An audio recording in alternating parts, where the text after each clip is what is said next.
Hello, good people. Welcome to the Save Happy Life channel with me, Dr. Rose M.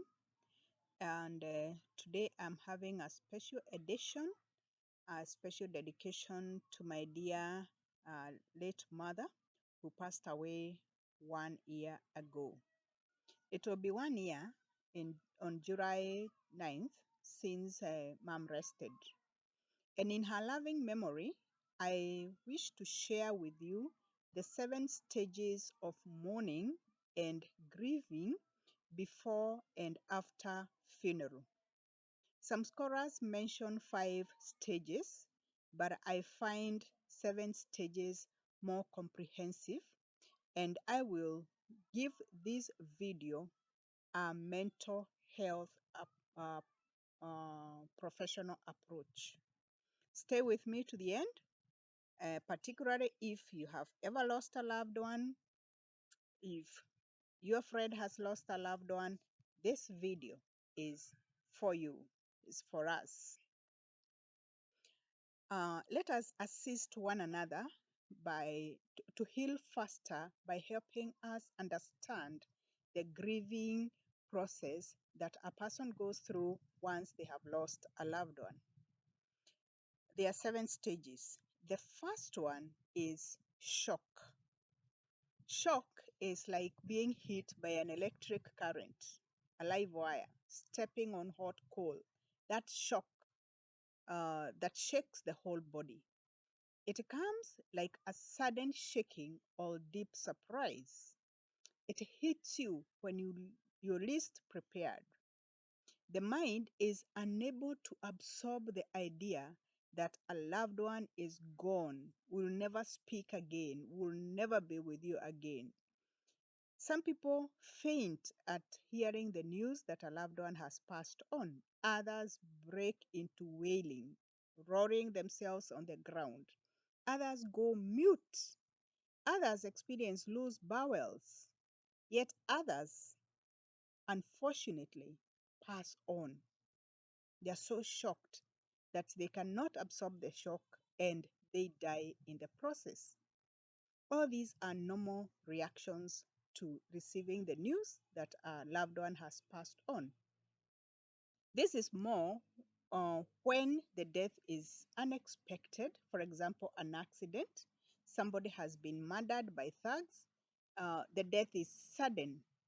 It is a little bit lighter when somebody has been suffering long or terminal illness and everybody can see that they are going and going and going slowly, but it doesn't change. Shock on receiving the news of a passing of a loved one is always there. This shock can last hours, can last days, can last months. There is no timeline. The second stage that we go through is denial. The mind blocks the reality. This can happen in 2 ways. One is totally to refuse that the person has passed on. And the second one is to play tough, stoic, that they are dead, but I'm not mourning, I'm not grieving. Seeing or touching the lifeless body of a loved one or attending the funeral helps people to go through the denial stage. They actually touch the body and they can feel it is cold, it's hard. They are no longer alive. They accept that they are no longer with us. And there is no time for a grieving person as to when they should be in this denial stage. Stage number 3, anger.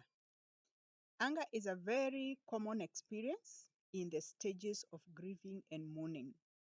This is more when a person has lost their life to murder, to an unfortunate gunshot, has little children, and people are sympathizing with the children, was the sole breadwinner, and the family feels now they have been left without a breadwinner. Anger becomes more intense after the funeral when the gap is actually felt, is truly felt. that this person used to do this. This person used to take their children to school. They no longer are there to do that. That is when now anger sets in. And this anger can be directed to those who may be deemed to have caused the death. It could be the driver if it was an accident, could be the thugs if they were murdered, could be the police or security systems, could be doctors or nurses' negligence. All these people are the people find a lot of anger and they direct it to these people who may have played a role in the passing on of their loved one. Angry and frustrated, people also turn to God. They ask God, where were you when this happened? Why did you let it happen? Have you no mercy over these children who have been left so little, so young, and their mother has gone? One is even breastfeeding. I will never go to church again, somebody may say. I realize that there is no God. God is merciless. All this is anger directed at God. Prolonged anger is also directed at the departed, uh, unfortunately. The people ask, how did you let yourself die? This can happen many years even after the death of the loved one, where people feel that their loved one left them vulnerable when they passed on. They may ask, may continually keep asking, why did you leave me to serve her? All these are forms of anger in bereavement or during mourning and grieving, and they are normal. Stage number four, bargaining. As the intensity of anger goes down, a grieving person may start to lay cards on the table, kind of, and bargain with God. And they tell God, God, if only you bring my sister back to life, if only you bring my father back to life, if only you bring my mother back to life, I will serve at your altar forever. I will never cheat when giving you tithe. I will never neglect my father again. This is bargaining. You do this, I do this. Number five, depression. Depression is a state, is a deep sense of sorrow and emotional emptiness. A person feels numb. They detach themselves from family and other social circles. They lose interest in things that were interesting or things that they would find joy doing there before. They could lose interest in going to church. They could lose interest in hobbies. They could lose interest even in personal grooming and even optimism in life. If this becomes prolonged, that is going for months or even years after the departure of the loved one, it is important to seek counseling professional services. Number six, stage number six is reconstruction. As the word suggests, this is the picking up the pieces stage. Reality of living without the loved one sets in, and people start gradually to get back to work, back to school, back to their normal routines. They do a lot of realignments to fill in the gap left by the loved one, particularly taking up their duties. For example, if the loved one was paying school fees, somebody has to fill that gap to start paying school fees for the children. If somebody was taking children to schools, if he was taking children to school or she was taking children to school, somebody has to take up that role. Feeding the livestock, milking, etc. All these duties that were there before taken by the loved one, they have to be done by somebody else. This is in the reconstruction stage. Though it takes time, depending on who has left the family, regular routine is established, and this lays the foundation of the last stage in mourning and grieving. This is the foundation of healing, uh, which takes us to number seven, stage number seven, acceptance and hope. Acceptance is the hooray, the bravo moment or stage of grief and mourning. This is when the believed makes peace with the departure of the departed. When they realize that there is life after the departure of their loved one, when they realize that there is hope even without the presence of the departed, accepting that death is irreversible allows people to continue with their own lives. They find joy once more and happiness in living. Occasionally, they may feel sad, which is normal, but this does not prevent them from thriving, from doing well, from growing and glowing. I have a few observations to make in relating to grieving and mourning process.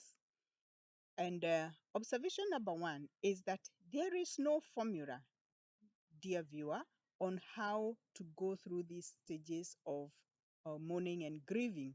And there is no set time. Every one of us is in their right place during grief. People mourn their loved ones the best way they feel how. Number two, do not chastise yourself for the death of the loved one. Instead, treat yourself with love rather than uh, blaming yourself. Shower yourself with compassion and forgive yourself if you feel that it is true you may have directly contributed to the death of your loved one. Learn to forgive yourself because they are gone. Failing to forgive yourself only hurts you more. Number three, it is normal to have flashbacks about the person who has passed on. It is okay. They will they will lessen in intensity as time moves on. You will recover. Number four, you may experience situations like meeting somebody who looks or you think it is your departed loved one, or you dream about them. You hear their voice or you see them walk across the room. Take heart and know that it is normal. This will soon pass. Number five, reorganizing the house may help heal the mind heal faster. If there are items that were particularly belonged to, or they were very, very special to the person who has passed on, you may remove them from sight because out of sight, out of mind, and this may keep memories of the loved ones a little far, which will heal the current mind situation faster. Number six, most important, seek group supports. If you're a widow, seek widows group. If you're a widower, seek widowers group, so that you find strength in friends as you share your experiences as you go through grief.